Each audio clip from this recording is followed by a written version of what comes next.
Welcome back. Hey guys, it's Rishi once again, and today we're back with our yellow level maths video. So welcome to this intermediate level math video, where we will be exploring algebra multi-step problems. In this video, we will be diving into the world of complex equations and learning how to solve them step by step. We will be covering various topics that are money related, that are time related, and also a level of different measurements. So by the end of this video, you will have a solid understanding of how to approach multi-step problems, apply algebraic concepts, and come up with solutions that make sense. So if you're ready to take your algebra skills to the next level, then let's get started. Over to question number 1. Olivia wants to buy a car which costs $32,000. She pays a deposit of $14,000 and then arranges to pay an amount each month for the next 3 years. How much should each monthly payment be if she wishes to pay off the car in 3 years? So to calculate the monthly payments that Olivia needs to make to pay off the car in 3 years, we're going to work out the pending amount that is due. So we understand the vehicle was $32,000. We then subtract $14,000 from this, which then gives us $18,000 left to pay. And we understand she wants to pay this off in the next 3 years. So we know that 3 years equates to 36 months. So all we need to simply do is 18,000 divided by 36 months, and we're left with $500 that she will be paying every month for the next 3 years. I hope that question was simple. Let's go ahead and dive into the next one. So a train that is 2.5 kilometers long takes 10 minutes to go completely through a tunnel that is 1.5 kilometers long. And how fast was the train moving? So again, this is around our measurements here, and we need to use a simple formula, which is speed equals distance divided by time. So the distance the train needs to cover is the length of the tunnel plus the length of the train. So we need to go ahead and write down our total distance, and that will be 1.5 plus 2.5, which gives us 4 kilometers. That's our total distance here. So the time it takes the train to cover this distance is 10 minutes. So we can write 10 minutes as 1/6 of an hour. And plugging these values into the formula, we'd simply get our speed, which is 4 kilometers. And we divide this by our time, which is 1/6 of an hour. And we get 24 kilometers per hour. So the train was moving at a speed of 24 kilometers per hour. So once again, one tip for solving questions like this is to make sure that you're performing the same operation on both sides of the equation. So one tip for solving multi-step problems is to pay close attention. And that could be to anything from the order of operations, maybe including parentheses, or even multiplying and dividing. So always double check your work to make sure that you have simplified the equation if you need to, as much as possible before submitting your answer. But you're doing really well so far, so let's dive into the third question. I decrease a certain number by 2/5 of itself, and it becomes 1 more than half its original value. So what is the number? Well, let's go ahead and call this number that we're trying to find x.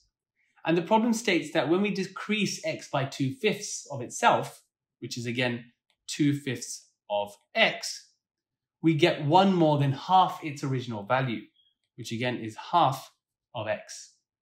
So we can simply write an equation down, which is x minus 2/5x, which is a half of x, plus 1.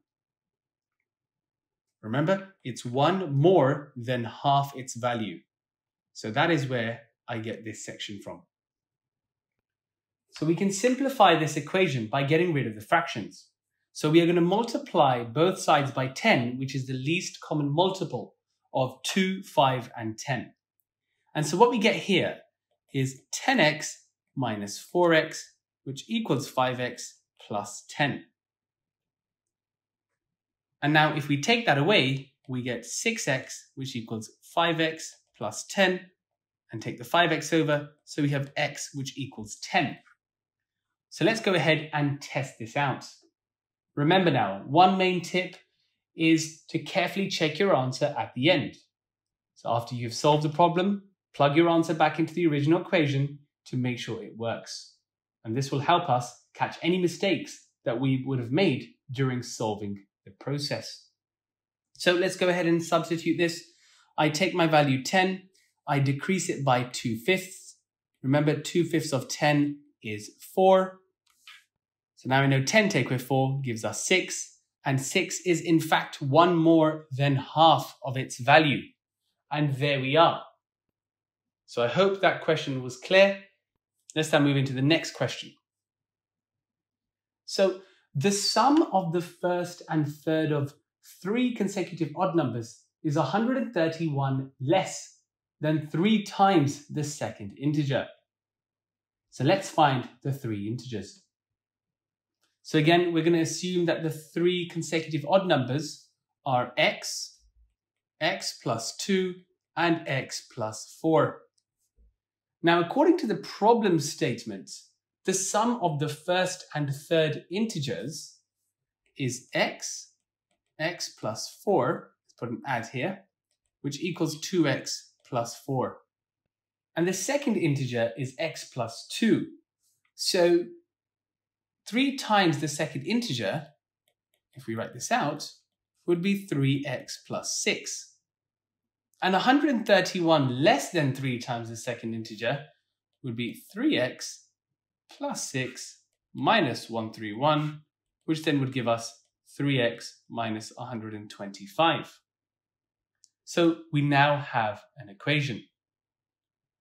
So that's going to be 2x plus 4 equals 3x minus 125. So if we solve this, we now would get x as 129. So the 3 consecutive odd numbers, if we then plug it in, are going to be 129, 131, and 133. So let's pause there and let's go through it one more time.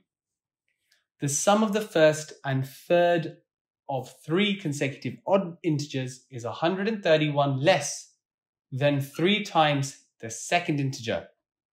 So what do we do as our first step? We wrote down our odd numbers. We then positioned it in terms of being the third of 3 consecutive numbers being 131 less. So we wrote down our second integer, which is x plus 2, and then we've also multiplied it by 3. That's my second step done. I then calculated what it would be for 131 less, and then made the equations equal to one another before having our final step where we get the value of x, and then we can go ahead and substitute it in and get our answers. So please remember. Okay, so we're down to our final question. You've come really far attempting these questions alongside me, and I hope your understanding of algebra multi-step problems have now become much stronger. So the townspeople of Leadeston, OH, construct a 250-pound snow sculpture. It starts to melt at a rate of 3 pounds per day. So how long will it be before the sculpture weighs 160 pounds? So it's melting at 3 pounds per day here. So to find out how long it is before the sculpture weighs 160 pounds, we're going to write out a simple formula.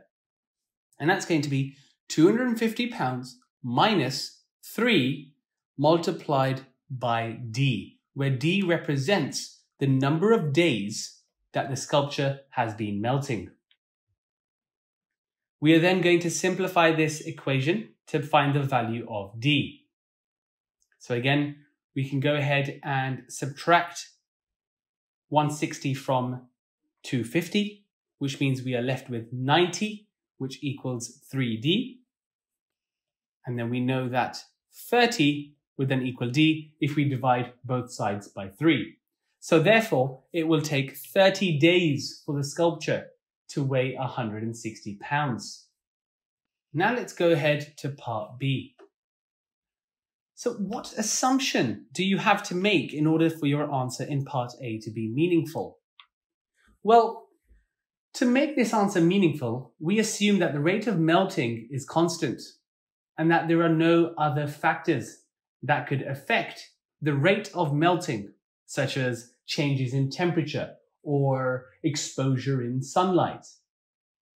And we also assume that the initial weight of the sculpture was accurately measured at 250 pounds. Now, obviously, on a real life basis, it would be difficult to predict that a snow sculpture with the size of that would melt at 3 pounds per day. So again, remember, these are the assumptions that we are making, that the rate of melting is constant and that there are no other factors that could affect the rate of melting. Marvelous. And there we are. I hope you found this video on algebra multi-step problems helpful and informative. Remember, solving these types of problems can be tricky, but with practice, you can become an expert in no time. Don't forget to review the steps we covered and continue to challenge yourself with similar problems to further strengthen your algebra skills. Thank you for watching and good luck with your future math endeavors. And a quick shout out to Nathan Guzman. Thank you for supplying me with these questions, Nathan.